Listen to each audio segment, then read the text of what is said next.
on your last commission, you visited the upstairs parlor of a wealthy cattleman's wife, and she has like it's a multi-purpose, really big, large barn, but it's like really nice, and it's been repurposed to fit all her dresses, and it has like the size of a full fitting room. Not only that, but all the tools you would need. She had all these things purchased just so that you could be her weaver, her personal tailor. She's used to, you accept gold, obviously. In addition, she's used to tipping you all the time. Like, you always get a tip. But this time she tips not just gold, but a secret potion that she got from a visiting cousin the weekend before, and it is a potion of gaseous form. All right. I love your clothing so much, I want to burst into steam. Yeah. You see Null just mess around with like retying his cloak and stuff that he's got on, but otherwise he doesn't. The whole thing of tailoring his clothes is lost on him. He just has a cool cape because he thinks it's cool. Right. Null's logic's like, why don't you just change yourself? Go gadget, whatever you need. Not familiar with what is gaseous form? Gives you fly speed. Let me Makes you resistant to all damage except for like lightning or something like that. I just threw it up on the map. I'm gonna send you a private message now. I have a request. So I think last we left off, I don't want to read the YouTube description. I've asked that. The first time I did it, I'm like, this is taking too long. But yes, would anyone else like to give maybe a recap of their Triboar experiences thus far? To enrich the Triboarness. Enrich the Triboarness? The boredom. Triboredom. Well, started off with, from Mando's perspective, meeting Lucius at the restaurant that we were at. Getting a little... Didn't we talk to the owner, the patrons? Met some of them. Mm-hmm. And Mando later went with one of them to his saddle making shop, leather shop, and showed off his nightmare, trying to buy a custom saddle to be able to ride the nightmare. That was Mando's point of view. And we found out about an auction. Yes. That we're going to be meeting up with the other guys later. And that was a lot of it, right? It was a lot. I feel like a lot of last session was like the. Yeah, it was mostly shopping. Yeah. Yeah. I think Amanda met me for the first time. Met Lucius. Mm-hmm. Mando, you missed out on the entrance. I was the smell, the smells and the sounds coming into town. All the livestock, active livestock economy here. It hits the nose well before you walk into town. So that's like the vibe here.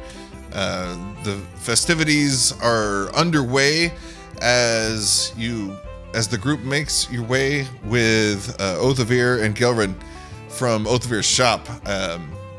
You notice that traffic is very much one way now. From every direction, people are pouring in to Happy Horse Ranch, and in fact, there's a noticeable just vacancy in all buildings. It seems like comically, everyone's closing up shop and locking up and headed toward Happy Horse Ranch. The Triborians. I don't know the Triboran, whatever. The people who live in Triboar. Triborian, right? I like that one. The tricks.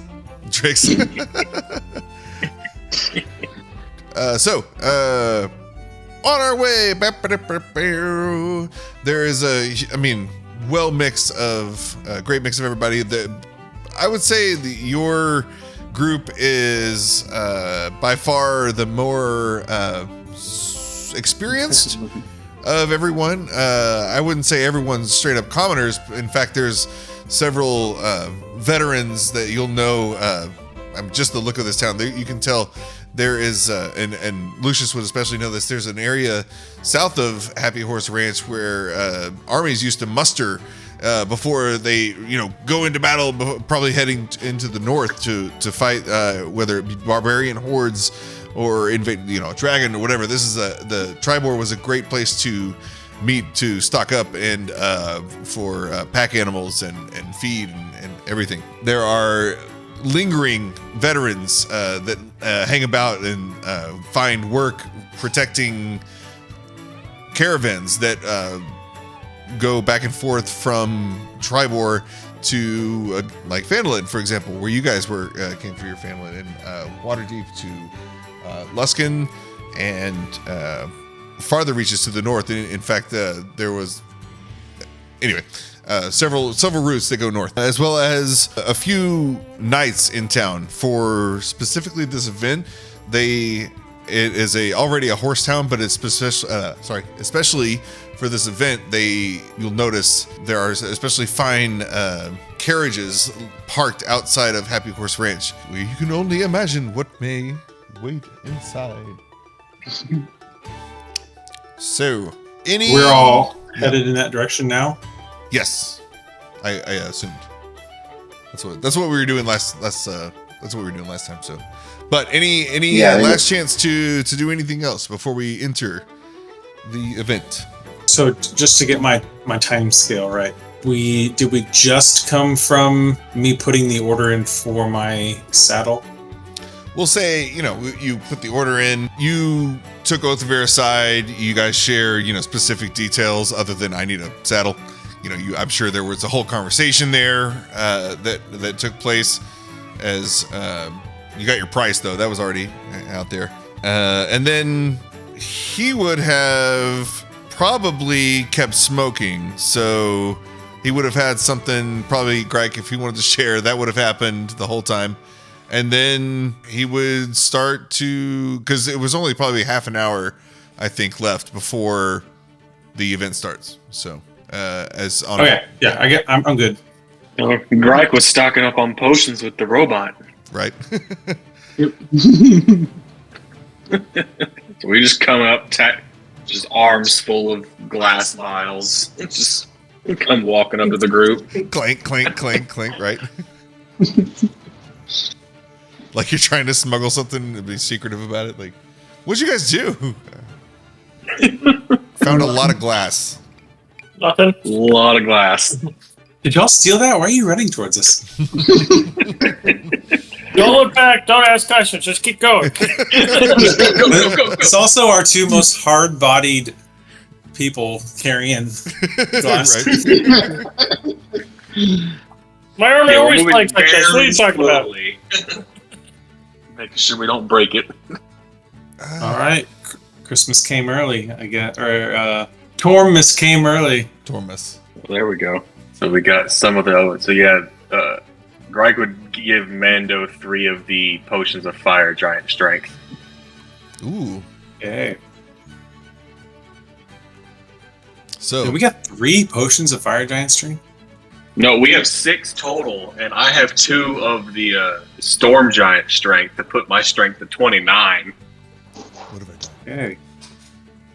Oh, ignore that. Sorry. Shh. Oh yeah. I'm trying to strength. Nice. trying to think. I don't know. Maybe I'll just keep those for now. Yeah, Null stocked up on. Null is now the heal bot plus. With all your potion needs. The heal bot. I got all your plus. needs. You don't need to go anywhere else. I just throw a potion at you, you're good. Might as well just call Null the new Shadowheart. I'm a little bit better behaved than that. Shadow Hearth. So, we enter with Ghelrynn and Othovir. Country music, yay! And the banjo. And there's family noises, animal noises. You'll hear like whoop-ah! Like a whip in the background. There's taming a bull or a young buck.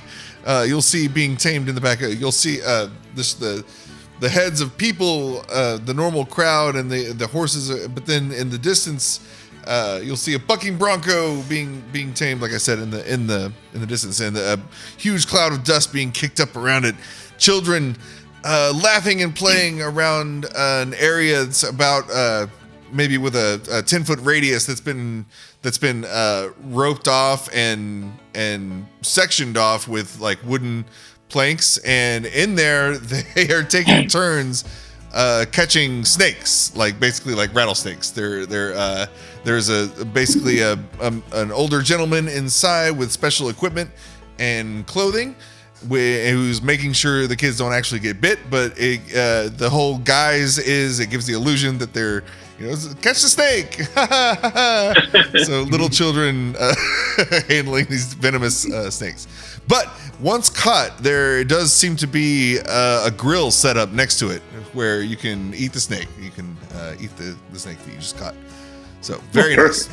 You see before you all manner of caravans parked. You can see there's a teenager right as you enter the area, and he's directing people to park. He's got like a design he's keeping with the parking structure and telling them where to go. A young Lucius right behind you. A goat catches your hip and kind of pushes you to the side, and and then behind him 1, 2, 3, and there's like a whole herd coming, and these goats move past you, but it doesn't seem to be being shepherded by a person. It's just a mastiff leading all these goats somewhere, and that's it. It was just unexplained. Comes and goes right past you. Goes all the way. Kal, you as soon as you walk in, you notice dead ahead. As soon as these goats pass and some passersby part ways, you see the same stand that the gummy scorpions were being sold in the town square earlier.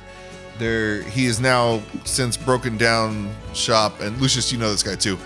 He's broken down shop and set up in this new area, hoping to get a flood of business as everybody piles in to the auction tonight.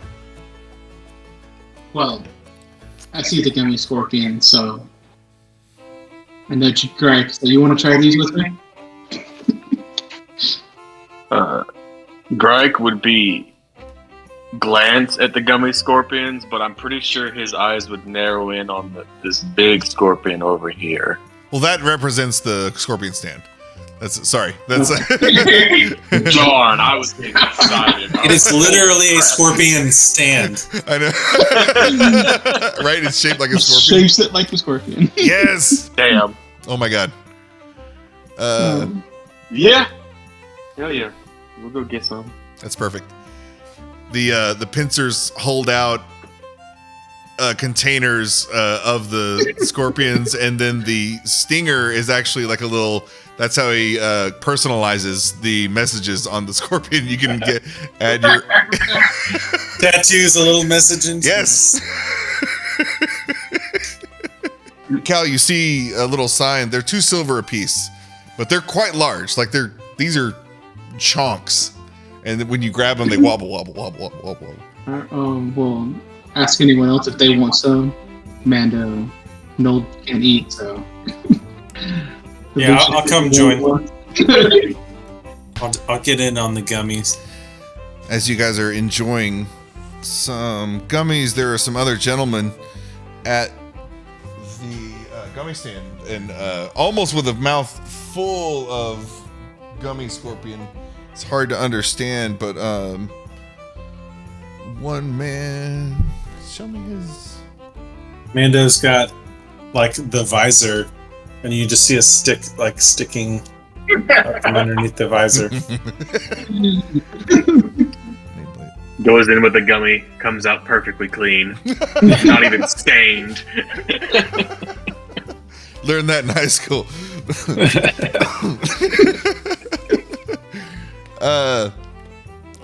So you hear the gentleman who's like finely dressed also has a pipe next to Gryke there. And the other gentleman is going to say, "What? I can't understand you." You realize that, right? Like he's not understanding. So, Elizar, Kal, as you pay the guy. I don't have a token for the actual vendor. The Scorpion is the vendor also. So whatever, commoner guy. It's a kiosk. He's outsourced. Yeah, right. Self-serve. If you don't pay the right amount, you get pins. Ella's the guy. Sorry. I was saying how hot it is today, but how it could get hotter. You know what I'm saying? And then Darz, the other guy, he's like, he says, Elizar, I still don't follow you. I'm not quite sure what you're talking about. I'm sorry. My friends here. I don't mean to speak out of turn anyway. Here we have guests. I don't recognize these guys. And Lucius, you do not recognize this person. And I will say that you don't know everyone in town, but like you know a lot of people, especially in Triboar. Like strangers stick out. So, but Darz, on the other hand, you're well familiar. This is Darz Helgar, the area just north of where you guys are now. On the other side of the Triboar Trail is the one of the caravan campgrounds, and Darz, is the caretaker. So he'll, much like the young teen guy when you guys were coming in, he's like directing traffic.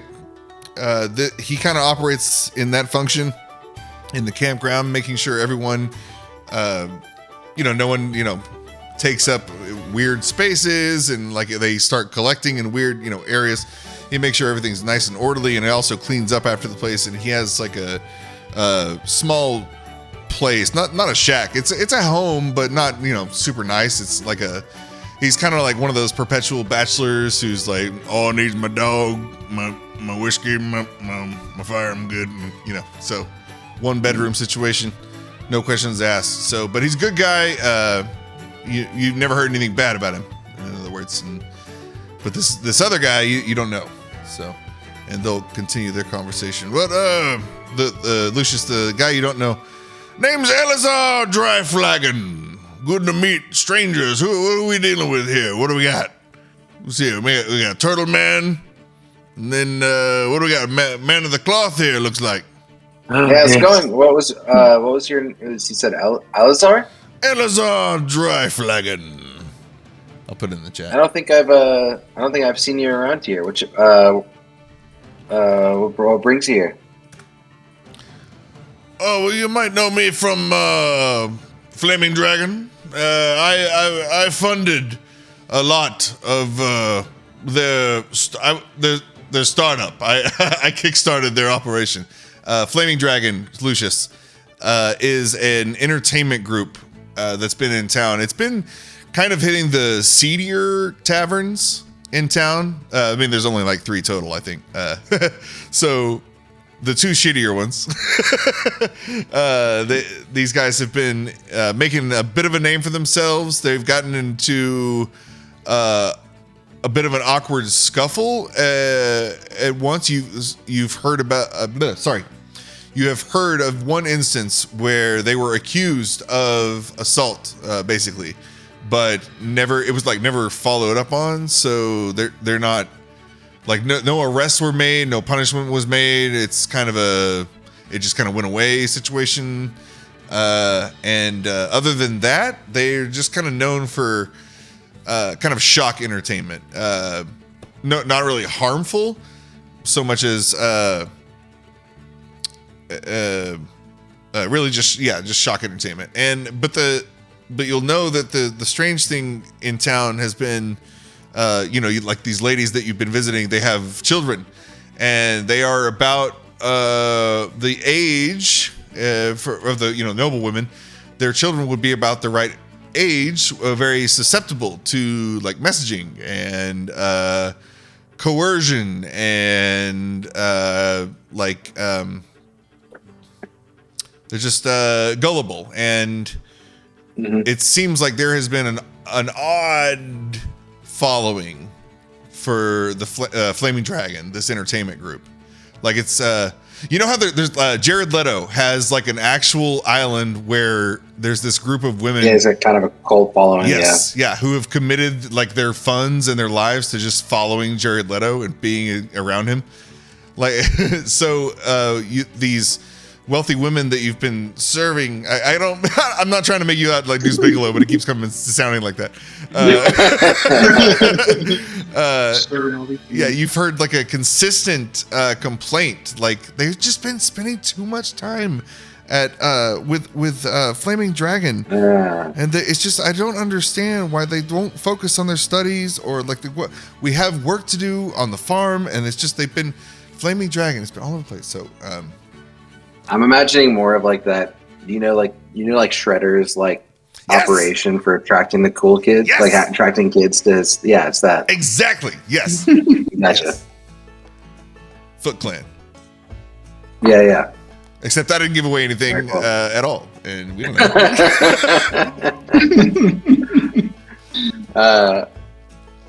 So I kind of cool. So I responded to him like, oh, the Flaming Dragon, man, cool. That's really cool. I hear you guys have been drawing a lot of attention. Oh, damn right. That's what we're good at. We're exploding on the scene. We're going to be, we start in Triboar, but that's just the beginning, baby. Have you been to one of our shows? No, are you guys performing? Are you guys performing here? I say our. It's these boys. Oh yeah, no, they're let's see.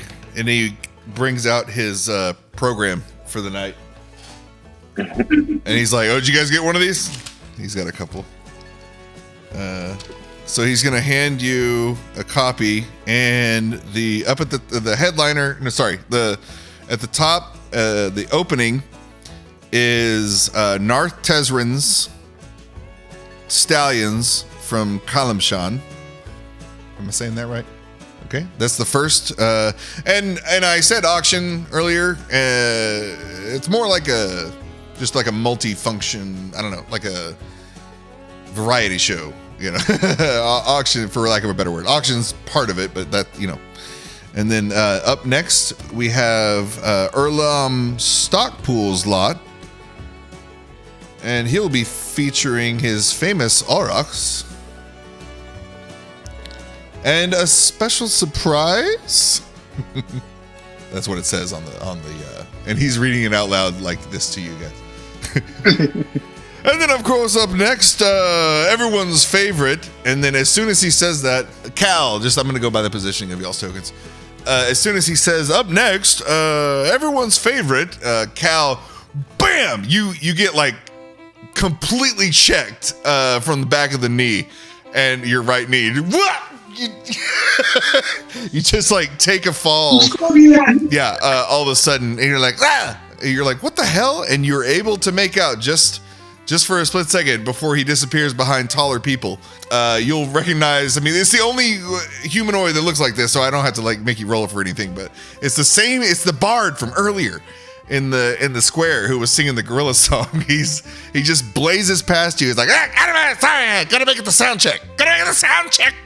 And he just like barrels you. So he trips you, goes over there. And that's when Elizar finishes the sentence. Everyone's favorite, Gob Billin, of course, will be there. He's going to sing a little ditty of his travels. He's been come back from Nightstone, and he apparently has a new tale to tell everyone. And then after Gob Billin, then of course, my boys, Flaming Dragon, yes. Before things heat up, and then we'll get into the rest of the auction. So, will you boys be maybe bidding on anything tonight? Bidding? Is there programs for Null and all that stuff? So is there programs for the events and what to bet on and odds and things like that?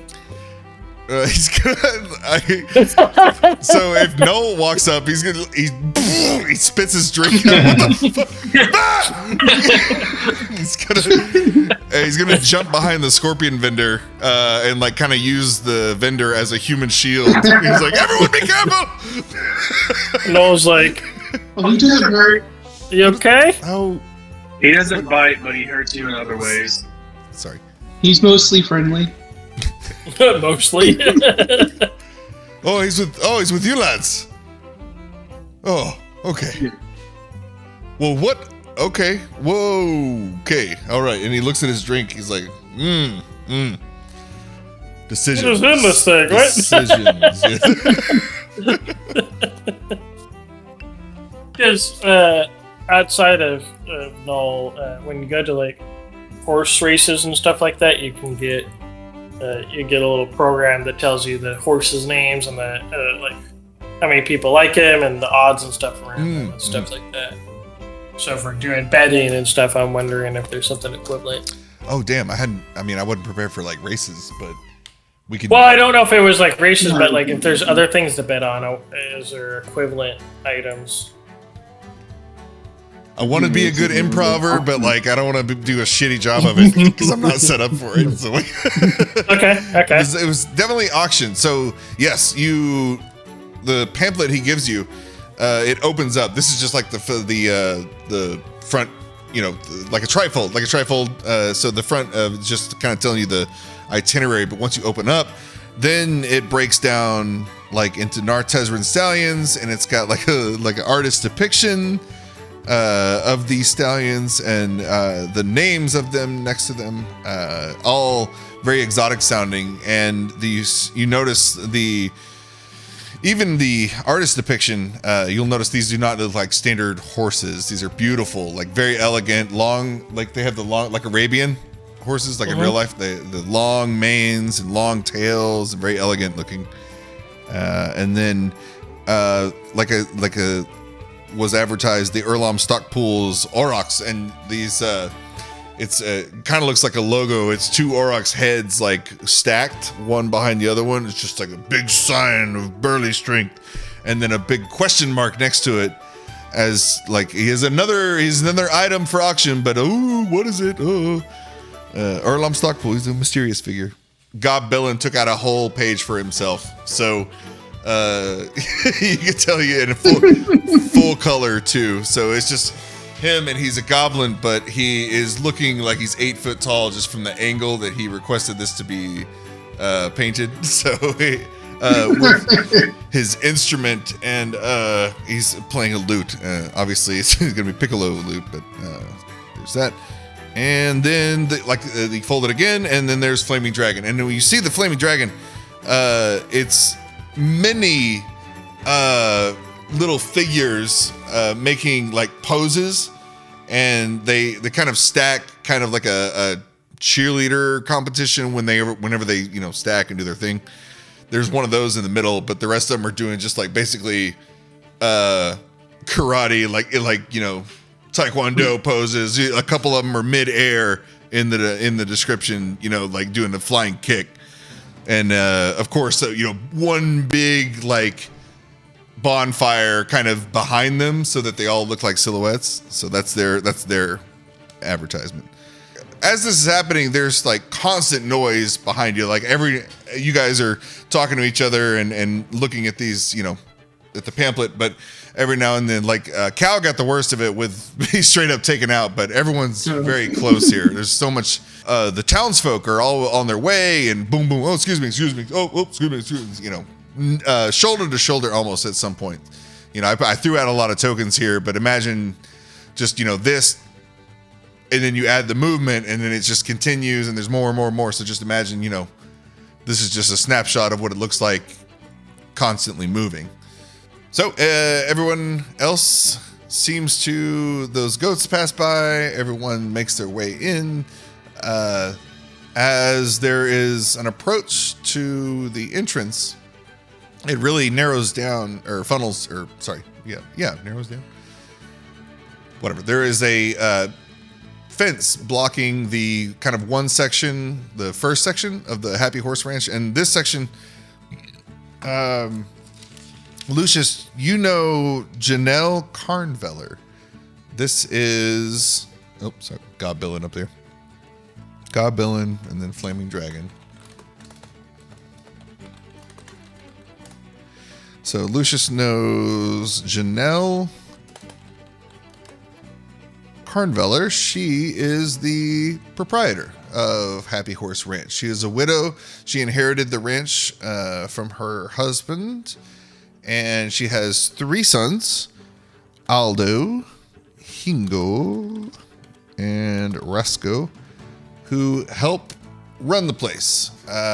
Aldo and Hingo are married, and Rasco is the youngest. He's not quite married, or not married yet. Whatever. Blah, blah, blah. He's the only one who still lives on Happy Horse Ranch with his mom, Janelle. The other 2 have cottages in town, but they still work here every day. So, you know them. And this area where you guys are right now is the kind of, let's see, up top northwest corner of the lot here. That's Janelle's. That's like the main house. That's where Janelle stays. And then this larger establishment to the southwest is,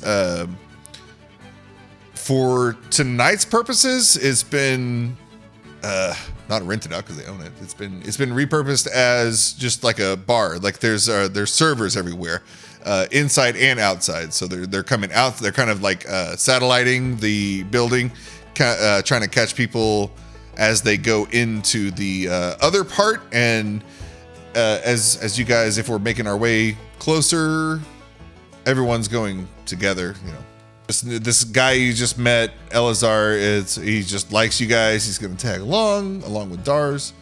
So everybody's kind of moving on. Dip-a-dip-doo. And right before you enter the second stage of Happy Horse Ranch, you can see behind the fence and behind the guards there is even more livestock and people. The stands, hundreds of people fill the stands. Kind of a bleacher style. I'm imagining Knight's Tale in one of the first scenes where they're doing the queen, the doom doom psh, boom, boom, psh, so the wooden bleachers, everyone's sitting out. So Lucius, you can tell just by your estimate, this seems to be like almost the entire town. Like this is, you've never seen this many, in fact, everybody at once all together like this. And as you're making your way in, very attractive barmaids make their way out, and they're offering up. They have special drinks on sale, or not on sale, but on special. A couple of themed drinks. One is the Godbillin special, and she's walking around with it. And it's got a little name card on the server tray she has, and it's like shot glasses, and it appears as like no one has taken any. It's still full. And if closer inspection, it does not look very appetizing. So she's got and then you see another one with Flaming Dragon shots for sale, and she passes by you because hers is empty. It's like she can't keep enough of these. It's like everybody's, oh, another Flaming Dragon. Oh, can I get a Flaming Dragon? Oh, as you're getting closer to the entrance of the auction, you're hearing there's a couple of guys at they have like one of those indoor outdoor bars where you can kind of close it for the night, but you can open it for the to serve. And there's guys posted up there. You can tell they're eventually going to linger into the auction, but for now they're just concerned about getting hammered off the Flaming Dragon. So they keep ordering and more Flaming Dragons. Yeah. And you'll see one guy take one, and they serve it obviously right before they take it. You set it aflame, and then blow it out right before you shoot it or whatever. So you see this happening over there. These Flaming Dragons being drank. Any partakers before we? I'll see the full tray. Yes. And I'll be like, hey, no one's drinking these. I'll reach out. I'm gonna try one of those too. Fling a gold at her Nice. as she walks by. That's awesome. Cal also grabs one. Anybody else? Yeah. Noel thinks about it, but he doesn't want to burn his throat with the alcohol. Damn it, I need to instill Bender laws here, right? The alcohol. Yeah. Make it canon. He doesn't want to rest. Right. Long rests don't work without drinking. Yeah, like in Cal's mind, it's. I don't know if we want to see drunk Noel. Hey, all the wine and all that stuff, that's your camp supplies. Yeah. Oh. Yeah, it's just alcohol, right? Yeah. Sorry. No, we'll take the shot to Cal. To Savras. Solvers. Ooh, to Savras. Just. All right, so Mando. Does it taste as bad as it as you described it? So no, the reason people haven't been drinking it is because there is like a creamer involved at some point, and it just looks curdled. It just my favorite. Right? It looks like bad milk, but if you went through with it, and honestly, once it's in the mouth and down the throat, not too bad. Really not too bad. There's actually a little bit of a hazelnut aftertaste. So everybody's missing out. They're going for the fancy one. You guys get the Mando, not having let loose in a while, goes, "That was great," and then kind of hollers at the waitress to come back. Gets 3 more. Nice. All right, let's do these. Woo! Lucius is like, no, I'm too young.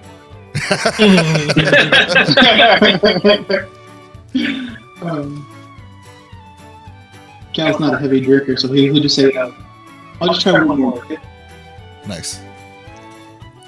1 for you, 2 for me. Good All crack, right. man. That's awesome. Honestly, 1 gold is more than enough to cover all those. Like she wasn't selling any. She set up on like the school candy form where you can't you have to sell X amount before you can get reimbursed or whatever. She's like, please, I gotta eat this if you don't. Awesome. But yeah, you see anybody like who's, I think Gryke's highest passive perception, or no, Kal and Gryke are matched, I think, maybe. Or Lucius is new. I don't know Lucius yet. Let's see. Lucius. I'm at a 15 passive perception. I'm at 18. Oh no. Yeah, 15 passive perception. Lucius, what are you 17 passive investigation. Gryke is 17. Yeah, so Wait, what is passive? Is like it's like 10 plus. 10 plus Wismod, and then if you are proficient in perception, then you get to add that as well. So I am I'm 14. it's all Yeah, it's passive. basically 10 plus your perception modifier. Yeah. I'll go. The Oh, gobsmacker. hate the name, by the way. The Goblin. Goblin. That's what really makes this thing off-putting. Yes. All those things happen. We get the drinks and then the things. Okay, so as we are entering, we are entering, correct? We're going into the show. Yeah. And it is the natural flow. I mean, the party, you're at a party, the vibe kind of all, naturally flies. It's okay. It's time to go. We're walking in. You'll notice there are racks set up, large and supervised by several veterans, the soldiers, former soldiers.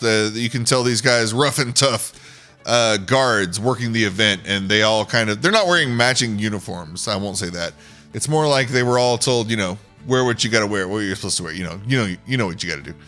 They're all wearing that, but they all share one insignia, just a patch, kind of a patch that's been temporarily sewn very crudely. It's all kind of like there's no staplers back there, but so there you go. It's not like this is supposed to be here forever. It's like boom, whatever. Many of them are wearing things, and Lucius would know that sign to be of Happy Horse Ranch, and this is a like a badge that is handed out. Excuse me, to security, basically, to let everybody know. It's the equivalent of the yellow vest or whatever, parking lot or whatever. I don't know why I went yellow vest. It's the equivalent of the black shirt that says security on the back. There we go. It's more appropriate. Or staff. And they are attending these racks, and you see all manner of weapons and staffs, and they've been, cataloged. They all have like a dog tag hanging off of them, like they look like price tags, but they have writing on them, and everything's like kind of honestly, it's more like open face lockers, like lockers without doors, basically, along the line of on either side of the entrance here. And as you approach, not aggressively, but just professionally, one of the guards steps out. Hey folks, how we doing tonight? Welcome to Happy Horse Ranch. We're happy to have you. Welcome to the show. We just need you to check your weapons at the gate before you go in. What if you are the weapon? And you say that out loud? He's questioning. Yeah, it's like, what if you are the weapon? If you say that, trying he's to like, be funny, but yeah. Yep, so swords over here, and then axes over here, staffs over here. You can say, we just check them in. You take a tag here, and we'll get you all set up. And we got our friend here over here. If you want to make some bids tonight, you go over here and talk to Steve. He'll get you your number, Esteban. And he'll get you your bid number for the auction. Otherwise, we'll check you here, and you'll be on your way. So Mando will walk up and he'll pull out the sword hilt and say, "Does this count?"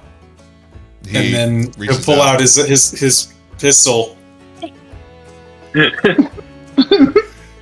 This is, if you can get it to work, then what the hell? I guess it's dangerous. Well, first of all, let's handle the hilt first. So, if you hand the hilt out, he's gonna grab it, and he looks at it, throws it up, looks at it again, holds it, tosses it to his mate there. He looks it over. He does like a shake move, like he's trying to force it out. Whip the blade out. Yeah, right. Like a what are those things called? Switchblade or whatever. Like lightsaber. But he's like, this ain't shit. Like, this is useless. This is nothing. So he throws it back, and then, he'll give that back to you. The pistol, though, let's see. Make a deception check. Okay. And he will make... Deception. What, wisdom? 11 on deception. 5. So... he looks at your pistol, and shit, this is where it gets hairy. Because I know how the Dark Sunblade works, but I'm not. You kind of fashion your pistol, so like how? So it's actually an all-purpose tool. Okay. That it. I think those take the form essentially as like an arc light spanner and a wrench. Kind of. It's like a multi-purpose tool. Except mine is kind of got that boomerang-y shape to it. Like almost kind of like Dooku's lightsaber, but in gun form. Perfect. He sees this. I'm going to also piggyback on his 5 roll. He only rolled a 5. He can't get it to work. Like, he's looking at it. He's like, what might this be? I don't even know, like, what, like, you can't poke it. You can't throw it. Like, what? So... yes, they determined that these are not weapons. These are not, sure, they even think it's kind of weird you said anything, because they only ask for weapons. Like, So, But then I hand him a crowbar. oh, okay. There's a huge stack of just crowbars to the side. Like,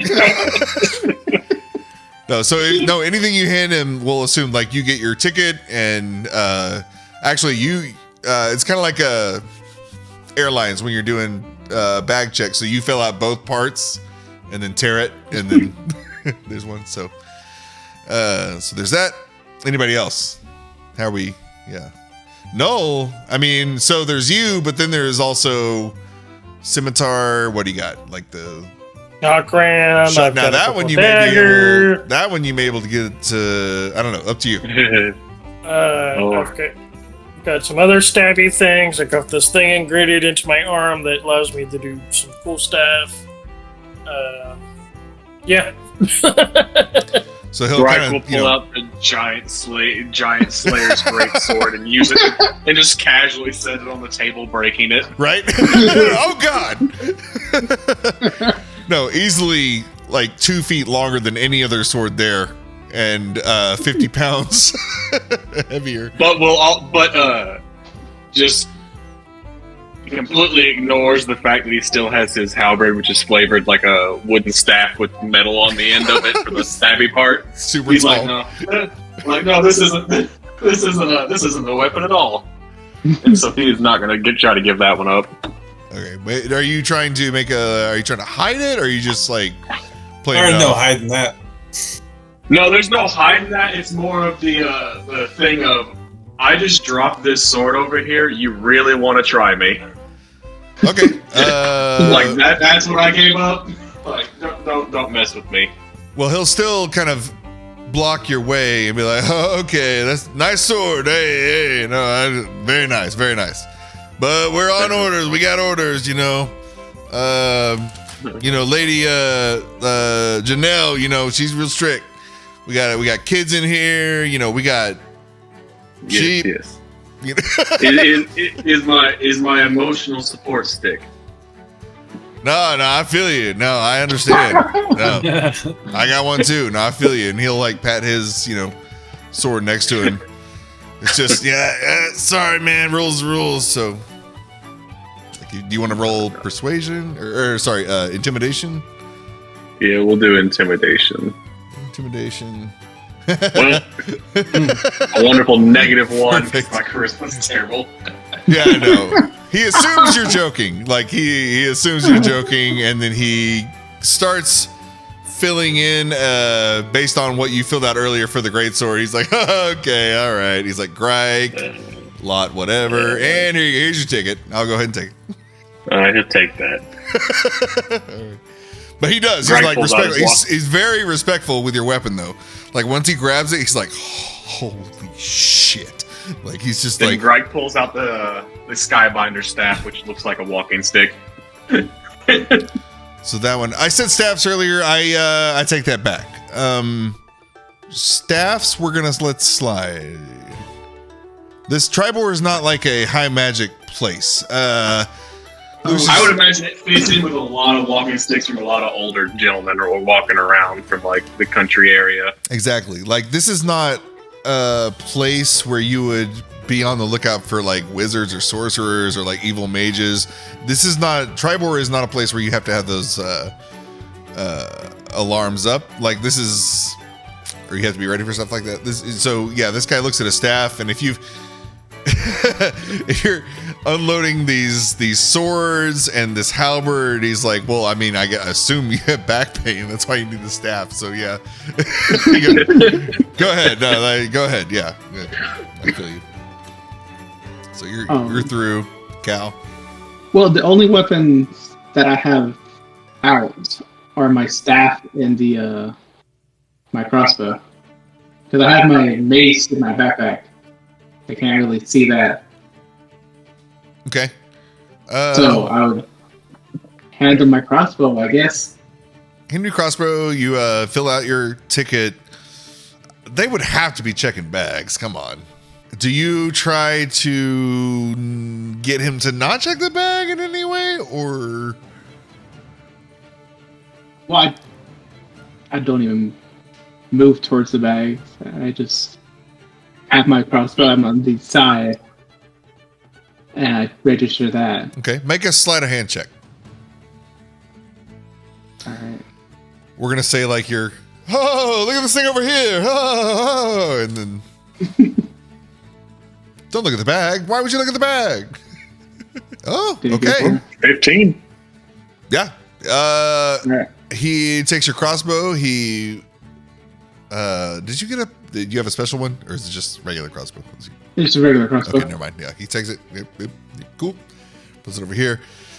There is a ranged weapons section, you'll notice, and yours goes up, next to a couple other crossbows, but there is one really, really nice longbow that, I'm just assuming you're watching your item go, be placed. It's placed right next to, oh my God, like this longbow is not literally sparkling like, but for a split second, it looks like that. Like the light catches it just right.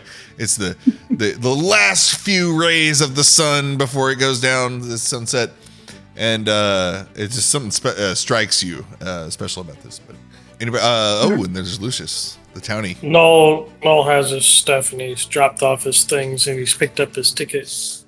Yes. Okay. So yeah, who all is participating in auction? Who all needs a auction number? Like a thing to hold up, a number. Mando will. Yes. Is this going to be like one for the party, or does multiple people?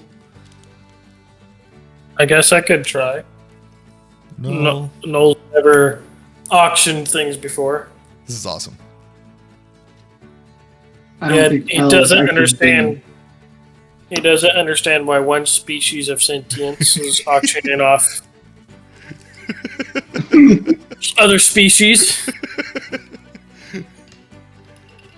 They don't either.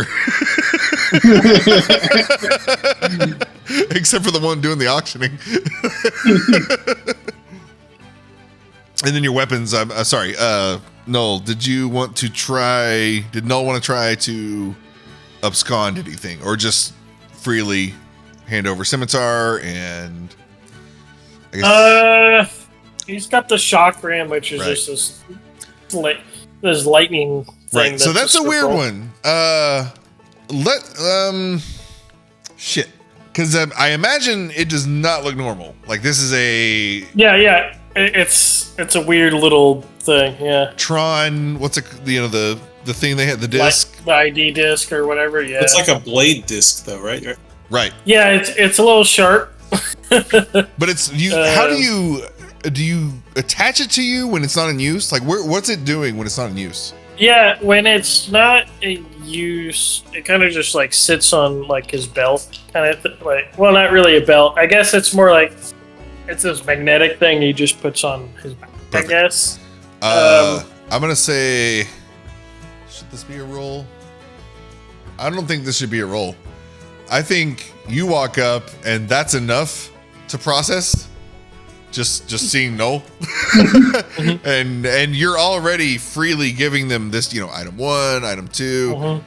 So they're kind of just taken aback by your presence, and they're kind of going through the motions now of checking your other items. They're like, what in the hell? They're trying to play it cool. They don't want to sit there. Pulls out stuff. Right. They're trying to play cool because it's like the people with you aren't freaking out, so maybe they should not freak out. What is happening? Play cool. Yeah, just play cool, It's man. It's a sentient robot. Play cool. No, That's great advice for any situation, but just go with it, man. Sure. yeah, but no, he's handing over stuff. But in the back of his mind, he's like, "Which could be weapons? I just like detach the art, like." So as he and It's you turned notice, into a flame at one point. right? As he's patting you down, he straight up, literally touches the whole chakram. Like he could easily, if he knew what the hell it was, he'd be like, "Oh God, this is," but it's like He's T-posing just for as right. He's like, "Okay, this weird guy. This is part of his weird body. I don't know." right. Whatever. Pass on. So yeah, you got through chakram. Lucius, there's the lingering. So Townie, What? I'm not even familiar. And after the session, let's get your character caught up on D&D Beyond, just so I have like a quick reference to inventory and stuff. Yeah. So what's he got? Where is it? So the only weapon he has on him is a quarterstaff. Other than that, he's fairly minimal. And you could just do like a top level ability check. Let's do. You know what? Flip a coin. We're gonna roll a D2 or a D4, and we'll do so. Odds or heads, evens or tails. Heads, he knows you. Tails, he does not know you. So, you know a lot of people in town, and this guy does live in town. It's just, this is like one dude you've maybe only caught eyes with. You never like formally introduced yourself to. Like it, you know, it's just like one of those people, you know. You know his face, he knows your face. You just you haven't met. So he's gonna be like, all right, let's pat you down. He starts patting you down, and he'll. You said you only have the quarterstaff? I mean, in terms of like actual weapons, I would have like that. I do have 2 daggers on me. But outside that, I think that's the only like obvious like weapons I have. I think that's the only thing he'll focus on. If those are like, you know, to your side, like on your belt or whatever. Yeah. Like pointed out. Yeah, I mean, he doesn't even really have to pat you down for that. He's just, you know, we'll just take your daggers, and he like he reaches to grab your tickets to fill out, but he's not gonna register your quarterstaff. Yeah. Okay. Please don't kill yourself. We need the DM to finish. Okay, no, it's just a little liquid at the lungs. Right? And then what? We can't move the tokens. And then what? Who will delete the map now? All right. Right. Oh God. Yeah. -1 map. Roll for map. Oops. Yeah. Nat 1. Reroll for map. All right. So. Actually, bio break. Let's. I gotta pee real quick. It's like bio break, and then I'll do an intro to second stage. Yeah. As we enter Happy Horse Ranch Stage 2, there is a super festive vibe. There are kind of streamers everywhere, colorful displays set up, moving from like now it's moving into dusk now, and workers are lighting torches all around the arena. We're gonna call it an arena. It's, you know, for all intents and purposes, arena. And as they're lighting them, they're being very careful not to, you know, light the streamers that go across. There's a central tent pole in the middle, but there's not a tent like cover. It's just instead of a tent, it's, you know, why am I trying to reinvent how to describe this? Like the spider legs that are streamers, you know, coming down. It's like the exoskeleton of a tent. This is the weirdest way to describe this. Anyway, and just all colors, especially the colors of Triboar. It's a very earthy tones. Obviously, there's brown, kind of tan, and green. But it's just the way they're arranged, though. It does appear to be very festive. And apart from that, every now and then you'll see a kid run by, and they have the equivalent of like sparklers. There's like a vendor walking up and down the bleachers with selling these like sparklers, and little kids having fun. And you'll notice as you're entering the space, there is we'll say over here next to you guys, as you're entering the area off to your, I guess, left it would be if you're facing south, there is a replenishment area. So the vendors who are walking up and down the bleachers, this is where they're coming to replenish those sparklers. So there's a huge cache of sparklers over here. Anyway, the unlit. Anyway, There is a band playing, not the center of attention. You can see there is a makeshift stage being set up, a temporary stage in the center, and Goblin is over there. You can see him fussing around with some event workers. He's being very particular about how it needs to be set up. And but you can see there is a band, more so they're not mariachis, but they're moving around, kind of, sort of like the same MO as mariachis. They're all mobile. They're on foot, and they're serenading the crowd, going back and forth for tips. You see all this as you come into the area, and off to the east of the arena, you see several cages, very large cages.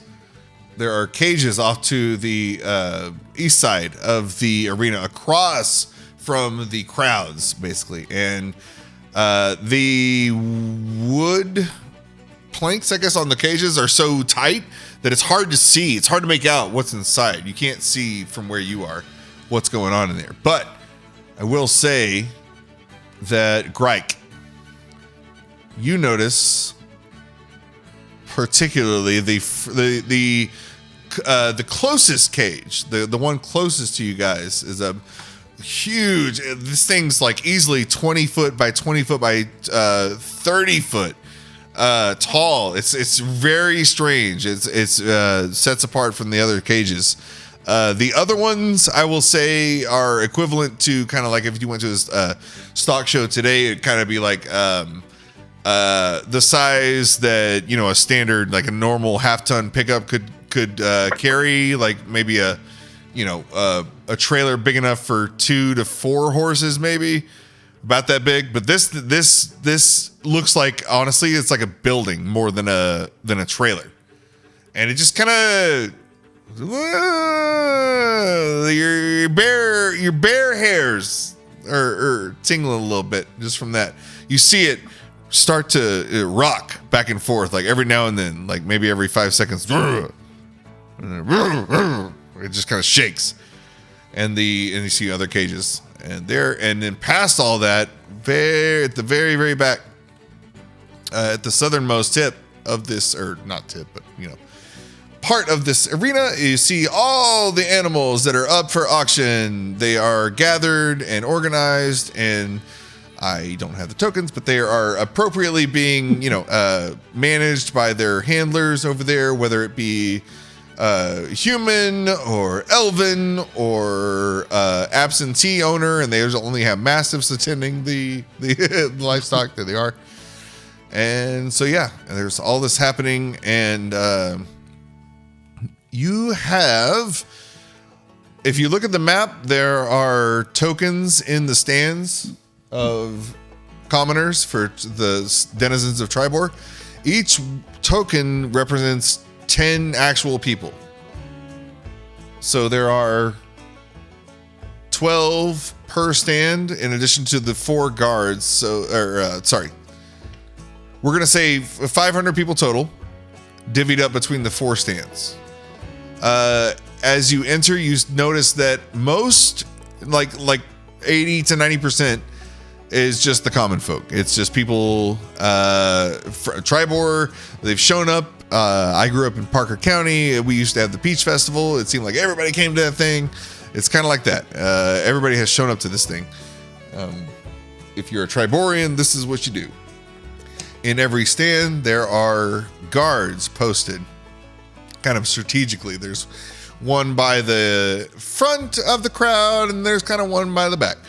And Lucius, I'm going to say you have not been to this specific event, but you have been to a few events at Happy Horse Ranch, and these guys are kind of not like not like airline cops where they're like secret, but they're present every event. There's some of them there, like they do crowd things, they do normal, they'll have a drink, they'll eat the food, they'll do all of the normal things. They blend in. Exactly. Secret shoppers, basically. Secret shoppers, but they're security. They are the only armed individuals in the whole arena. So about 500 denizens of Triboar and about, we'll say 8. No, I'll just stick to the actual number. There's 8 knights. They are knights, and they are fully armed. You see these 4 stands, and we'll say that there, in each of them is enough room where your whole party, all you guys could find a seat, together. Which would you like to sit at? Which of these 4 stands? Greg would be drawn to this stand because it's in front of the big cage, which he's excited to see what comes out of that one. Ooh, which one? Okay, the first one? Yeah. Okay. Noel's gonna want to try that as well. He wants to see the big things. No objections? Everybody cool with that? Yeah, I'll go the one next to them. Spread out a little bit. Ooh, interesting. Very interesting. So, are we removing our people? Yeah, everybody kind of move your tokens to where you are going to sit. And we'll just, I kind of left the front. Yeah, no, that's fine. That's whatever. Yeah, no, wherever you guys want to sit. Go ahead. As you're going to sit, I won't say just one person. Everyone hears this as you're going up. In the distance, you hear Ghelrynn arguing with the people setting up his stage. They're like confrontational. Out of that, you hear it dies down a little bit, and as you're finding your seats, you're working through. You're maybe working your way through the crowd. Finding getting yourself comfortable, getting your weapons ready. Those of you who snuck past the guards with no problem, whatever you may happen to do. In unison choral tone, you hear like 3 voices in unison. Mando! And then you hear some arguing. Then it comes back. Mando! I look around like, why does this person know my name? Nothing. So you look, and I'll say that not enough time passed there. We'll say only one Mando happened, like audible, and you turn around, and it's just, when you turn around, it's just the sound of cows, of horses, people laughing, sparklers going off. There's the music. You don't understand. What the fuck? Is someone else named Mando? There's no explanation. There's no explanation. So, can I roll a perception check to see? Yes, please.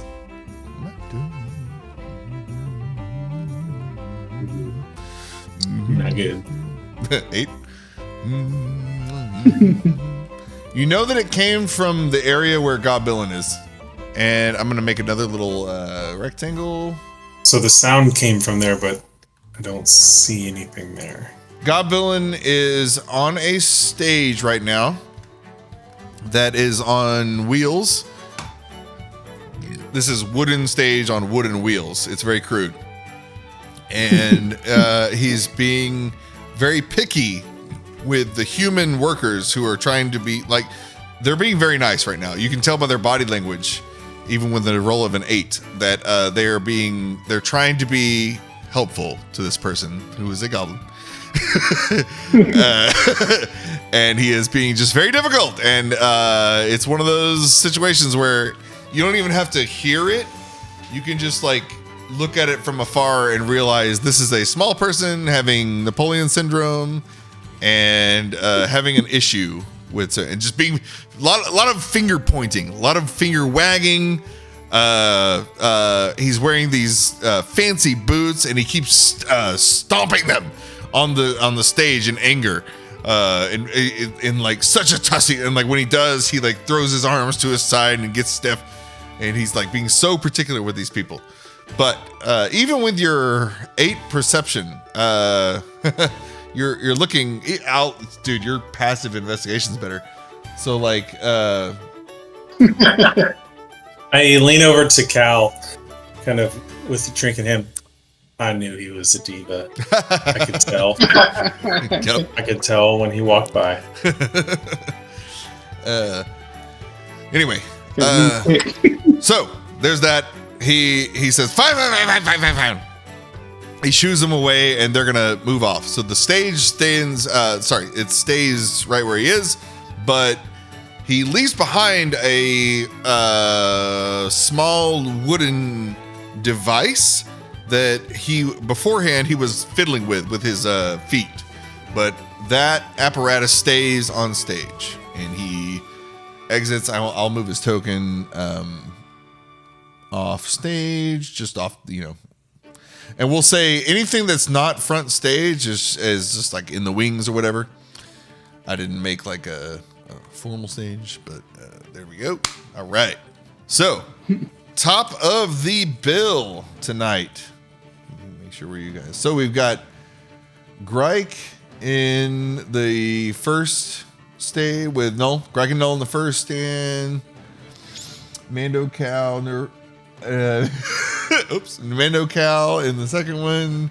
Cool, everybody's there. Oh, sorry, I didn't move my guys. Ghelrynn and Othovir. They wouldn't want to split. And let's see, who was Elizar? Elizar was interacting with Null and who earlier? Null and Elizar and Mando. Elizar is gonna follow Null and Mando. Roll dex, just a flat dex. Null and Mando. 15. 15. Okay, so Elizar is gonna sit with Null and Gryke. Othovir and Ghelrynn will sit with everybody else. Mando, Kal, Lucius. Are you down? Lucius, where's Lucius? I guess I'm kind of tailing behind, so kind of wherever's left over. Nice. That would be so two of them parked it at the first one, or actually Ghelrynn the weird guy, the smoker who was into the Scorpions. Elizar is over there with Null and Gryke. I'm gonna pull him out a little bit, and then so you're hanging behind. So so you're like not picking a place yet, maybe like you're kind of standing. Yeah, I'm kind of like, I would say I'm. You see your token, right? Yeah, I see it. Yeah, I would say I'm kind of trailing behind to see where people go, and then I'm gonna go, I think, with like the last available spot with the group. So I guess I would go down to is there a spot down here? Yeah, so these are literal, we'll assume there's enough space in each of these for, easily 10, 12 more people, but however you guys want to filter in.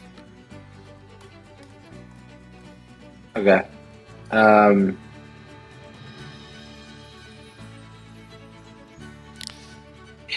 And we'll say, Lucius, as you actually roll a d4. We'll do this again. Odds, yes. Evens, no. Okay, so the security guys don't stick out to you, but we're gonna say that several, if not almost all of the denizens as you're passing forth. You're Lucius. You're the guy. Everybody who can afford you definitely is wearing you, and then there's the people who want to be able to afford you. Maybe they have some knockoffs. Maybe they're trying. It's, oh my god. So it's not like you're not like Ariana Grande or anything walking through a crowd, but it's pretty big. It's it's whisper, whisper, whisper, whisper, whisper. Do I see the I think we mentioned earlier, the kind of the couple that was sort of involved in the core, they were the core part of this whole thing. Yeah. Do I see her in this crowd? You saw her earlier. Sorry, that she was working the restaurant. Right. Bar. She's not this part. Right. No, she's working. Here. And my bad.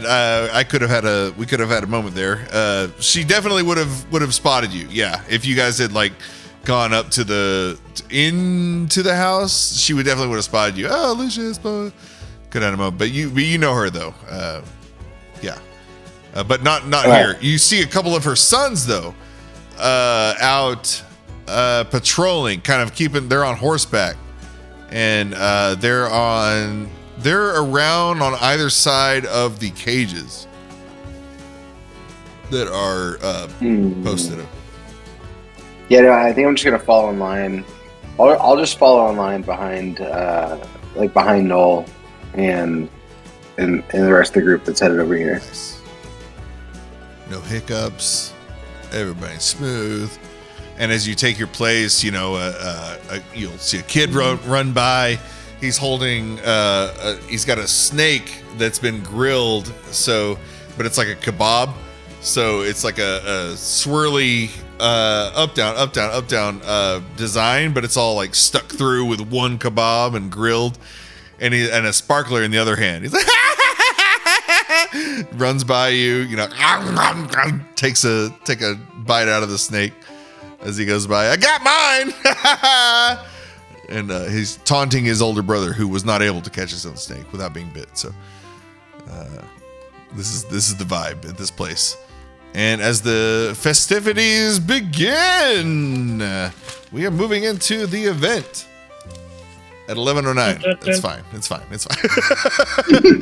Totally where I expected to be at this point. That's fine. So as the event starts, the mariachis guys. Fuck it. We'll just call them mariachis. There's literal mariachis in the version of this, and we'll say, you know what? We're gonna say they are. I don't want to screw this up because, man, these books, there's like nothing aside from Sword Coast, but Kalimshan in the Kalimshan.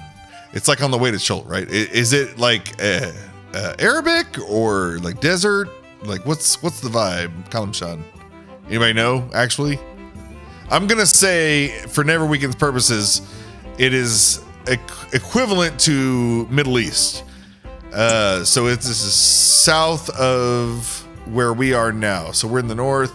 This is south of Waterdeep, south of Baldur's Gate, south of all that. This is a desert area on the way to Chult, basically. So this is an area known for the finest of jewelry, as well as next to none level of equestrian endeavor. So their breeding programs that they have there, it's no one can touch them. I mean, compared to the north, where every interaction everyone here has had with these towns, you're coming across mostly pack animals, mostly workhorses. Sometimes, I mean, not much better than, if it gets too cold, we're gonna have to eat this thing. Like level of being. What you're being introduced to now is, I don't know. It's like if there's an art form to it. This is a completely different level of existence for these horses. Some of these horses you're going to come across live better than a lot of humans that you've met in your time. Mando, your auction card is number 53. And Null, your auction card is number 54. You guys picked them up right in the order. It's like take a ticket situation. All right. Thank you so much, Triboar, for coming tonight. We're going to get this underway. Rasco Carnveller here. Thank you so much. And can we give a shout out to my mom for hosting? Thank you, Mom. Hey, Janelle. The whole crowd goes crazy. Clang.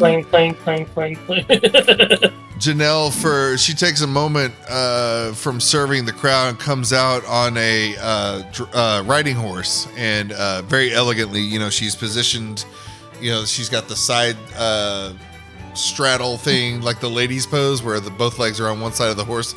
She does a quick, oh, thank you. There does a little tour, a little circle comes out, and people are throwing roses. There's like, rings. What are those called? Like, they're not leis, but whatever. Wreaths of roses out. Oh, thank you, Janelle. Thank you for hosting. Like, this is their yearly equate it to the solstice event. Like this is their, if you're in the horse trading culture and cattle driving, this is absolutely the party to be at for the year. So she does her little tour, goes back to the side. Thank you. All right. And Rasco gets back. And again, this is the youngest of the three sons, the unmarried one. He's gonna go, and all right. Thank you. Our first performer tonight. First of all, I just want to give a shout out to our sponsor. We hosting all the seats that you're sitting on tonight. They are all inspired by Lucius. That's right, everybody give it up. So they give like a crowd going nuts. Lucius, up to you whether or not you want to like stand up and give a little nod to the crowd. Up to you. Yeah. I stand up and acknowledge. And okay, if you do that, then yeah, the wreaths start coming your direction, like Lucius, like Lucius, and so thank you again. All right. Let's no further ado. We're gonna get to our first auction tonight, and yes, I will be running the auction. Thank you, Rasco here. We're going with Nartesran Stallions. Let's get them out here. And these, so from the southernmost tip, you're going to see four of, again, the finest, wrong browser, of the four of the finest riding horses you've ever seen. And I want to flavor this as Arabian horses. I don't know if you guys, let's see. Let's see if Discord is cultured enough. Yeah, look at that. They do. They have an Arabian horse gif. So they yeah, these like, they're not huge, like they're not like Budweiser Clydesdales, but they are damn if they ain't elegant. You know, these are beautiful creatures that come prancing out. And they have you could classify them as white, but they are kind of a gray dulled color, and it's not even like a solid color. It's almost like a speckled pattern, like almost like camouflage almost. Well, I mean, if you were amongst the clouds, but these things come out looking like straight up unicorns of legend almost. And as they start to trot toward the center stage, it's almost like they're running in slow motion from your perspective. They're just so beautiful. And they come out, and the first one that comes up, I didn't prepare names, but we're gonna go with number one of these. It's gonna go for 80 gold pieces starting out. 80. Do I hear 80? 80. You hear 80? Do I have 80? Going once, going twice, going to 80. Okay, over here, 80. And he does. Someone in sector 4 is gonna put up their number and vouch for 80, and he's gonna go on to. All right, 80. I got one for 80. One of these beautiful draft horses. I swear these are from Kalimshan. You will not find finer horses in all of Faerun. Do I hear anything else? I got 90, maybe.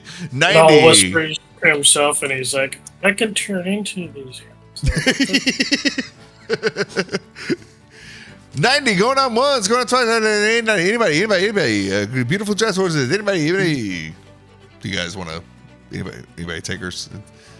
Okay, and we won't go through the whole thing, but like, alright guys, so this is the first person in section 1. All right, so one gets put off, and I'm safely going to assume, I think that you guys aren't going to be interested in the other 3 of pretty much identical horses, so those all move on, and we'll kind of bulldoze past that. I'll lean over to Kal. Too common for Neverweakened. Need something exotic. Ooh, okay, all right. I like the color though, but yeah, we need a. They are beautiful. I mean, I'm not trying to. Obviously, I don't care. It's whatever you guys want to do, but they are really pretty. But moving on. All right, so we'll say that the remaining 3 get sold off, and as you'll notice,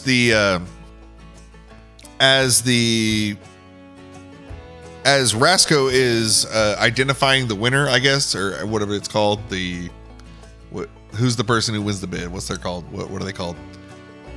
The winner? Bidder? The winner? Whatever. Yeah. Whatever. Winning bidder. Winning bidder. There it is. He's just making he has a notepad. He's just kind of making, he can see the numbers that you guys are holding up, even though it's several, probably 20 yards away, like 40 yards away. He can see it, but he's writing down. We'll just say they were big enough for him to see. And all right, so there's all of Nartesman Stallions. Thank you so much. And they go around, and they are all sold to different. Oh no, shit, Mando, Othovir's right next to you. Othovir is going to buy one of those for sure. Othovir has some skin in the game tonight. He's actually selling some, but Othovir pipes in. After that hard sell at the beginning, he's looking at the rest of you guys like, really? Like, nobody? Like, really? So he finally, before the fourth one goes up to 120, he's going to stop it and take that last one. Because he's like, man, if nobody, really? Like, nobody's going to go for these column shots? So he's going to grab one. This is Othovir. I would like to partake in my own supply. Moving on. All right. Thank you, Nartesrin. Again, you can find Narth in Lion's Share. I had this in my notes from last time. Yes. Where'd it go? Well, I can't find it, but I know it's the Lion's Share. He runs the Lion's Share in town. That's the place that you guys went to before the. Or no, sorry, you didn't go there yet. I was recommending it before the apothecary, but the apothecary ended up being better, actually. Yeah, I lean over to Mando, and I'm like, it says special. I'm interested in that. See what that is. The special? The next guy? So. Yeah, that special, that's up for auction. Erlam Stockpool. Up next. All right, Erlam. And we're going to see Erlam Stockpool. He is I don't have a token, but it's a little commoner man who walks up to this stage, and he's got his 2 very, very fancy aurochs. I'm going to push them to the front forward here. Da-ba-ba-ba. 2 fine aurochs. So I think, what was it? Mando. Was that an aurochs or just a cow? Is it a squirrel that we could kick? Oh, did you kick that? What was the... you left an aurochs for Neverweakened, right? I did. Yes. Okay. So, before everyone, you see 2 the same animal. Not nearly as well groomed as the last one you encountered, but they are fine animals. They march up, and it almost seems like they're not, obedient. Like I'm gonna say like the movie Babe, where he's handling the sheep. It almost seems like there is an unspoken language happening between Erlam Stockpool and his aurochs as he presents them. And the Rasco is very, very flippant, very salesy. You can tell Rasco just in his delivery. Everything he says, it's like a grain of salt because he's bullshitting. It's like, all right, here's 2 of the best aurochs you've ever seen in your life. But whether or not that's true, like he's just saying it. He comes up here, but they are very nice, though. I will say they're very nice, strong. Lean but well fed, and there's no like mud or dirt catches on their fur. They seem to be very healthy. And they stack to the front. And all right, we're gonna start with these beautiful aurochs, starting at 100 gold pieces. Do I hear 100 gold pieces per auroch? Now that does seem a little high, I understand, but if you knew the lineage of these aurochs, you would know that both of them are bulls and come from a strong bloodline, capable of producing the best offspring. So, anybody going once, going twice, anybody 100, get 100. Somebody in section 3 pokes out. Anybody aurochs? Mando. We go for the aurochs. Anybody? Okay.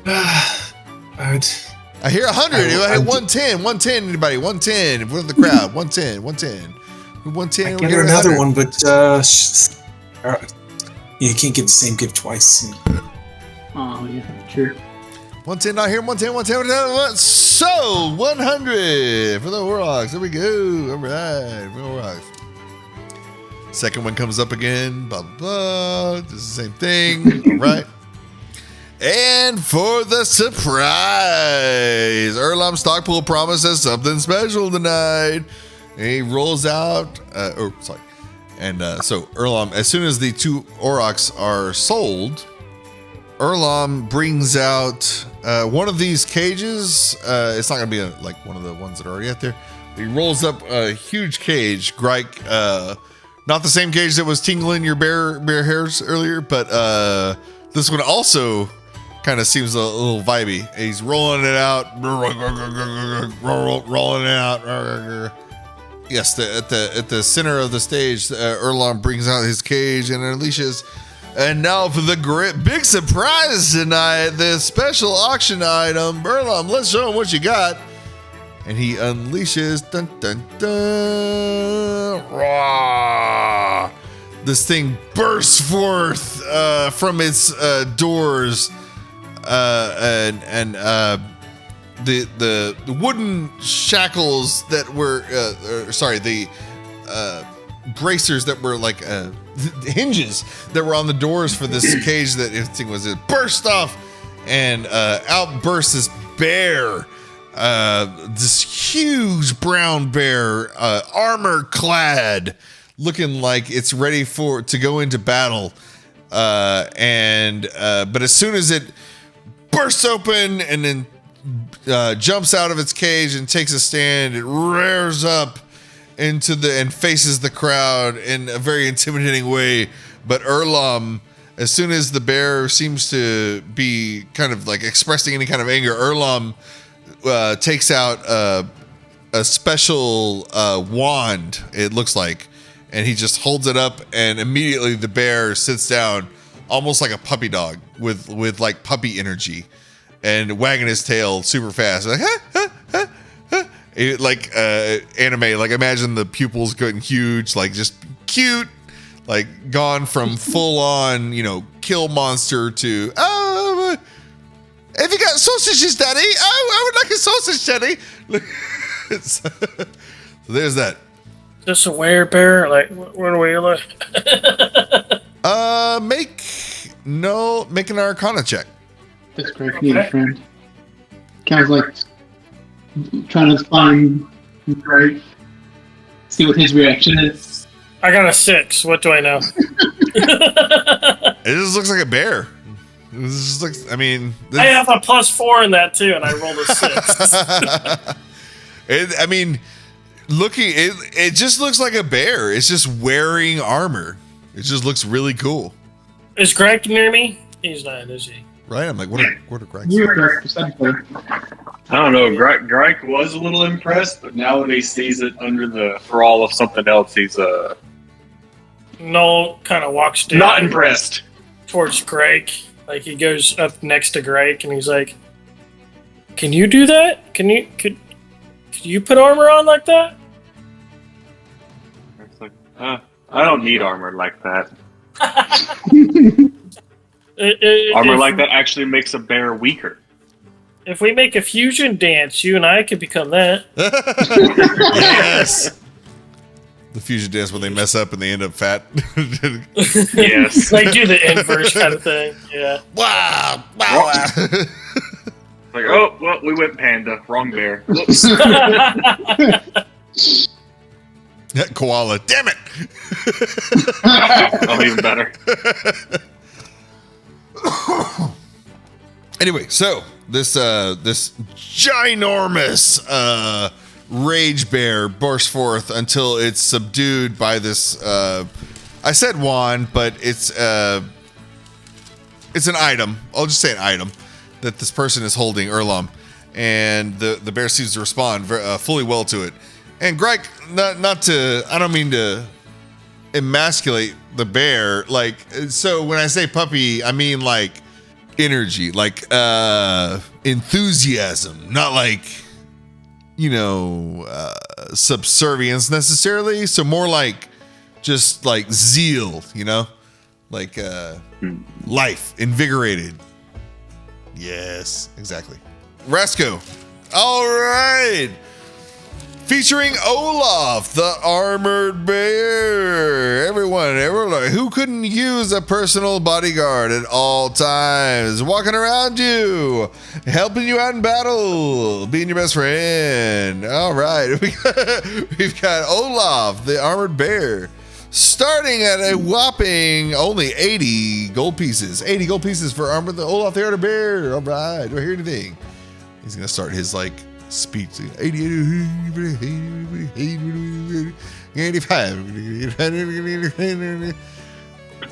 What are the stats? You think your bear wants a bear? Somebody holds up a 85. The bid goes up to 85. 85. 90. Do I hear 90? Are there even stats for an armored bear? So Mando will hold up on 90. Oh, 90. I get a 90 for one armored bear. All right. There are, but I don't have them ready yet. Okay, because I was like, it'd be kind of, now I can make things appear. Can I have my own tiny army? But it'd be kind of cool to ride in a battle on an armored bear. I will say it's going to be, much better than any bear in the thing. Anyway, and Mando, as soon as you bid 90, you said? As soon as you bid 90, the bear, actually, no, sorry, Erlom is going to, you kind of catch his attention, and he cocks his head your direction. Actually, it'd be to his right. So, cocks his head to your direction, and as soon as he does, the bear also, cocks his head your direction, as you say 90. 90, looking for this fine bear, looking for fine bear, looking for fine bear. Can we do a little turn around here? So as he's doing his auction speech, he asks the bear to do a little twirl. He does not respond. Erlom looks at the auctioneer, and it just kind of gives a I'm not gonna ask the bear to twirl look, and it goes back to his business. All right, fair enough. 95, 95, so once go to 95, so one. Well, one of us is going to get it in the party, so that works. I think that works because it was either going to be Mando or it was going to be Null. Because Maul that'd be kind of interesting. That robot right into battle on a bear, and then I can change into a bear, and I have a bear friend. It's whatever y'all go and do. No. Mando could ride on a flaming horse or an armored bear. Oh, we'll work out ownership later. Party bear. So, ownership is 90 gold pieces to the helmeted individual in the stage 1. All right, or stage 2. Very good. So, he sees your number, makes a note, and armored bear gives a little nod your direction. And Erlom and his bear and his Aurochs are going to exit stage right. All right. That concludes the first section of our auction tonight. Moving on to the entertainment, we've got everybody's favorite bard in town, Gobillin. And the sparklers that were in the reserves, being weighted, they were, when you guys first walked in, there was a stockade of them. Several of them animate all at once and make their way. They start hovering in the air and make their way toward the center of the arena, and whoop, boom, like that, just spontaneously combust one at a time, and in a clockwise pattern as they all start sparkling, and kind of like a drone show. The sparklers in the air do a little pattern above the stage, and as all that's happening, you see Gobillin trudging his way up to the stage, and in addition to the wooden box the apparatus that he left up there earlier, he's got even more swag that he's bringing up to him with him up to the stage. Everybody's going crazy. The mariachis at this point are going in between the stands and keeping every time there's not an actual thing happening in the event, that's when the mariachis kick up. So like as soon as Rasco finished the first part of the auction and the Goblin started setting up, that's when boom, kick on the mariachis. Everybody's playing, and again, the gummy scorpion guy has now shut down his stationary serving station at the front. Now he has kind of a sandwich sign situation or over his shoulder. He's like carrying it around. Now he's got gummy scorpions for sale going up and down the stands. And all that's happening. Goblin making a scene.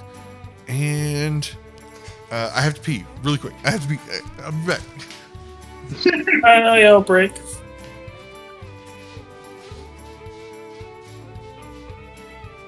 Gryke, where you took your place in the stands, Uh-huh. as Erlom, the former owner of the Aurochs and Armored Bear, he makes his way kind of back your direction. He's moving toward the crowd now. He's finished with his part of at least the participation of this event. Now he's his animals are sold. He's moving back to the crowd now. He walks past you with his Aurochs and Bear, and one of the Aurochs just stops right in front of you and takes a huge piss. Like huge piss, and it's like comically long. Like it's an animal, so it's like whatever. And they move past you, and he just happened to stop right in front of you, and he starts peeing. And for that first 5 seconds, it's like, that's funny, what a coincidence. But then like we're into like it's been like 20 seconds. You're like, holy shit, this is just a comically large volume of piss. Anyway, so that happens. About 30 seconds of piss happens, and what the funny part is, Erlom doesn't rush the Aurochs. It's like as soon as he stops to piss, he's just like up, and just it stops with everybody, and he's like, oh, he's doing his thing, and he just sits there and proceeds to piss for 30 seconds. Anyway, all right, well, he's done. So Erlom gets the Auroch and moves out, and now there is this just massive, like Auroch size pool of urine in front of Gryke. As awesome. We get ready to witness the party. So, and he moves back to his area. He returns his animals to like where the other animals are, and he takes a seat amongst the other Triboar denizens in the stands there. At this point, everyone's watching Goblin set up. He is going to, with his foot, interact with the device he left on stage earlier. And if anyone knows like production equipment, like guitar stuff, it's like a wah-wah pad. It's like a foot pedal machine. It's got several pedals on it. And he has some difficulty at first messing with them. He's like left, right, and another thing you'll notice about him is he's kind of wearing heels. He stands very tall. He wears clothing that is very like, vertical lines and everything to make himself look as tall as he can. He's just standing on his tippy toes as much as he can, but literally he's like 3 feet tall. And but he's fiddling with all these things, and it seems like he finally has some success with it. Kicks it on the right stage, and then behind him, all of a sudden, 3 different versions of him pop up. And it seems to be some kind of ethereal, like illusion happening behind him. And each of these characters is it's him, but it's like in drag versions. So it's like they're all female, and they all have different outfits, but it's very clearly just this ugly goblin little guy. And again, he says, and he raises up his hand, and he does a little gesture, kind of like a composer, and you hear Mando from the crowd. Just a very succinct. He's like, okay, thank you, finally, thank you. And you see these women, quote unquote, kind of address the crowd in a very dramatic way, and they hold out their arms as if to like they're ready to receive applause. And Ghelrynn himself, you guys ready for a show? I've learned some stories about our favorite adventurers.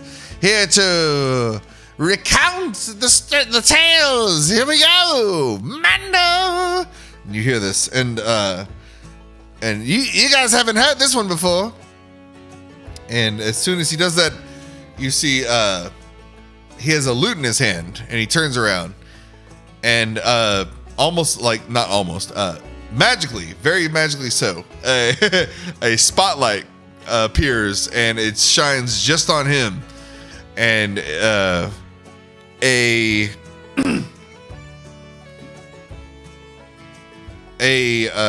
Kal, like when you call your spiritual weapon, it does look like a real weapon that is in physical space, but it just has that vibe to it. It's the radiant, energy vibe to it.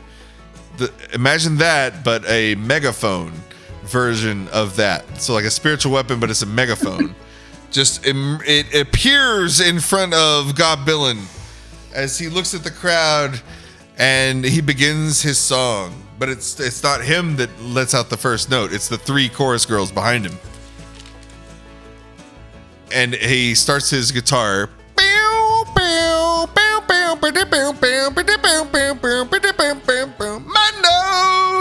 Mando in his band of merry men. Mando, saviors of Nightstone, Shandabrin. Yes, you'll see him coming out. Anyway, so blah blah blah. Music happens. The Ghelrynn. So what you hear is a ballad, and it's about 50% what you guys have done, and about 50% complete bullshit. Like you do not recognize anything that is happening in that other half. So there's lyrics in this song that Ghelrynn is belting out where you're like, okay, he's talking about Thunderglobe. Okay, yeah, no, we kicked ass there. Yeah, no, that all happened. Okay, wait, he's talking about Butterskull Ranch. Yeah. No, we and everything. The way he, again, this is a bard. He's recounting tales of people more exciting than him. He makes a living off, making up stories off people, and the stories you're hearing, they sound very flattering for you, for your group, and but the strange thing that sticks out is it's very Mando focused. Like he's the only one by name being mentioned in the song, and whenever it's like something that like Gryke would have done, for example, like I think Gryke had the killing blow on Eisendraug, right? Yeah. So little, not just that, but like little instances like that. It's like they swapped out your name for Mando's, and it's like, what the hell? Like everybody's kind of like, hey, that wasn't him. That was me. The song sounds perfect. Right. This is exactly how it happened.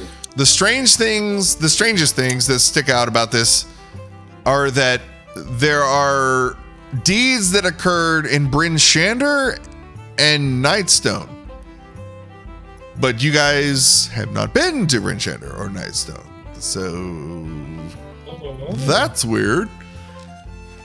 So Mando. So the song ends, and it's oh my god. The crowd goes nuts. Oh my god, the sparklers are going crazy. Yay. The wreaths are being thrown at Ghelrynn. I want to make this song later, but y'all know Django Unchained. Have y'all seen that, the Tarantino film? Yeah. But Django, basically. Yeah. So it's the song Django, but it's Mando. Mando. Yeah. Anyway. So he finishes his song, takes a bow. Oh my God. Thank you. And the wreaths fall, and he, as soon as the accolades finish, all the roses stop. He's going to thank you. Take a few more bows past like what you would assume is appropriate, and then shut down his backup singers, and he is going to leave the stage and go sit at the same stand as Mando, Kal, and them. So the second stand right here. So we'll be shining. Oh, Mando. So all that happens. He goes, takes a seat, and then Rasco comes back up, and he starts to lead into the next section. Flaming Dragon up next. Everybody knows, been waiting for this. Crowd, as crazy as they went for Goblin, it's like they lose their shit completely. People throwing their drinks, the food that they're holding in the stands. Oh my God. This is just people, and it's like half the crowd is going nuts. The other half is kind of normal. They're reacting like the other half is reacting awkwardly. Like it's half the crowd's going crazy, half the crowd's like kind of okay, yeah, sure, it's the next act, sure, well, whatever. We're here to be entertained, but anyway. And then yes, Goblin is now at your stands, hanging out with you guys. Flaming Dragon makes their way to the center stage, and the crowd's going nuts. Goblin, I was supposed to add in one note. As Goblin was leaving the stage, these in your stories, you guys have roughed up some cultists, and these events were not missed in Goblin's song. So basically, he has just depicted you as heroes, whether it be, things you actually did or didn't do. But in those cases, you embarrassed the cults of elemental evil, all of them. Anyone you came across, you basically decimated them. So you've embarrassed all the cultists. As Goblin is exiting the stage, Kal, it's ironic because he was in a rush to get to the sound check earlier and almost took you out, took your knee out. Yeah. But that was accidental. I mean, he's just kind of OCD. He's very, single-minded. He was just focusing. Unlike that, in a very intentional way, he is like body checked by the leader of the Flaming Dragon gang, like that's making their way, the performers that are making their way to the stage. Like, this is not an accident. He's like straight up, boom, like knee to the chest, basically, because of the height difference. Almost takes Goblin off his feet. And but Goblin, he's like he is very aware of how he looks in front of a crowd, and he knows there's 500 people watching right now. Doesn't want to make a big deal out of it. Shrugs it off as just, oops, you're bad. I'm just gonna go to the stand now. But noticeably, you notice that like he gets like body checked. He's gonna go to the stand, and Flaming Dragon begins to set up on the stage, and that's where we'll call it. Right there. Good. What's the vibe? Oh yeah. Excited. I was kind of gonna drop this on you. Maybe I'll still do it. No. Let's level up. Let's go to level 8. Go ahead and level up to level 8. No, that's good. That part's right. Okay, I was like, do we not level up? Because I'm already in here, ready to go. No, that part's correct. There was supposed to be a trigger for that, though, that I forgot. I don't remember what. I take my newfound animal companion and go ranger. I could cheese this real hard. You know what? I kind of have to cheese this because I kind of needed something to happen and I didn't do it. And it's kind of a big thing. So right before Goblin got up, and let's go back right before the bear was auctioned off. It was the second Auroch that Erlom Stockpool had up for auction. I don't think, Mando passed on the first one because he said it was, you don't want to give the same gift twice, right? Mm-hmm. Yeah. The second one, we're not retconning, we're just going back. We're just clarifying. Exposition. Yeah, we're just clarifying. So that second Auroch, started at, what was it, 80? No, there were 100, which was abnormally high for these Aurochs. So that's another reason to pass. But as soon as the second one came around, 100, you heard one taker, and then it jumped up to 110, and then one taker, and then it hopped to 120, and then that is when you started to hear some verbal annoyance in the crowd. And it goes up to 130. It's like, okay, 130. Okay, that's 130, 140, 140. When I hear 140, when it hits 140, everyone make a history check. As soon as the second Auroch reaches 140. Sorry, Lucius is exempt from this. Oh yes, that Auroch looks like it's from one of these paintings I saw. It's not so much the Aurochs, it's the voice you hear bidding on the Aurochs in the stands. It is a lady's voice. Very familiar.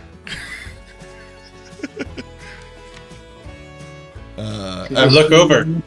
A 22 will do it. You hear a woman's voice, very heated, in fighting with another bidder, and insisting that 140 is too much and it needs to come down. And if you were to look at 22, you know that voice. You look over at Mando and just what? As you reach over the heads and you see, you're looking for the source of the voice, you see, I'll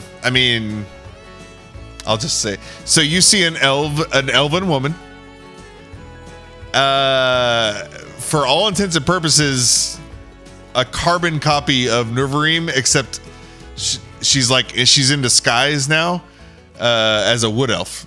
But like, she didn't change her outfit, she didn't change her hairstyle, she didn't change anything else except for the fact her skin tone. That's the only thing that's changed. And she's arguing with this farmer in the stands, talking about, 120, that's ridiculous.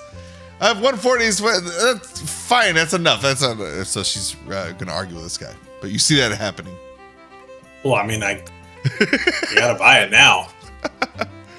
Okay, so you'll throw up a 150. Okay, so if Ben were to throw up the 150, then you would be the new target of her rage, and that's when she would, if you throw. Well, when she sees it, I turned and I threw my my visor smolder at her. She sees it at 160, and you see her eyes just like wide as hell up until the fact she's holding up her number too. She's wagging it like she's angry, her betting number, and she sees it, and all of a sudden her like rage, like I'm gonna kill you. That energy just turns to, oh my god, it's my friends, the boys. So she just like drops her the flag thing. And she's like, oh, and she just immediately, you can tell she just doesn't care about that anymore. And she's just like very daintily making her way through the crowd. Excuse me. Sorry, excuse me. It's gonna wake her way down. And where's her token? But yes, our old friend Neverweakened is here. I have not moved her since before this session. Mando happened to sit literally right in front of her on the map. I did not move her token until just now. Or I didn't even move it. I knew. Moved it to a different layer. So, yeah, I mean, it's the middle section, I assume you guys. Anyway, Neverweakened makes her way to y'all's section, and you see before you the same elf you know from before, but her dress is now just like a fitting of a wood elf. It's almost druid-like. You've seen her in very mysterious sorceress clothing, like a necromancer vibe. You've seen her in Dritz Jordan drag almost, where wielding the two swords and ready for combat. But she arrived too late. You guys already like mopped the floor with those bad guys. And now she shows up and she is looking to procure more cattle, I guess. I don't know who knows what she's doing. But yes, Neverweakened is there. So you guys talk, and yes, that had to happen before the song because that would have definitely got her attention. So as the song happened with God Bill and Neverweakened sitting next to Mando and everybody and just catching up, and you're all hearing, these, and she's kind of fact checking it. She's like, she knows about some things, and she does have the ability to scry on everyone. So there have been points where she just, flat out knows exactly what you're doing. But even some of the things she's like, wait, what? Was that you? Nightstone. Especially Nightstone sticks out to her. She brings that up. She's like, have you guys ever been to Nightstone? No. Nightstone? What about Bryn Shander? He's talking about Bryn Shander. I mean, I may have stayed a night there at some point in my times, but not like recently. We haven't been there. In the song, Goblin mentioned that you staved off an attack by cloud giants in the city of Nightstone, in the village of Nightstone. That's what the ballad's saying. And also in the ballad, apparently you negotiated the surrender of frost giants in Bryn Shander. So in addition to all of your real conquests, those two are the outliers. There's you drove off cloud giants, negotiated surrender by frost giants. These are facts that came out in the song that God Bill was singing. We didn't do that, but I guess it's okay if people think we did.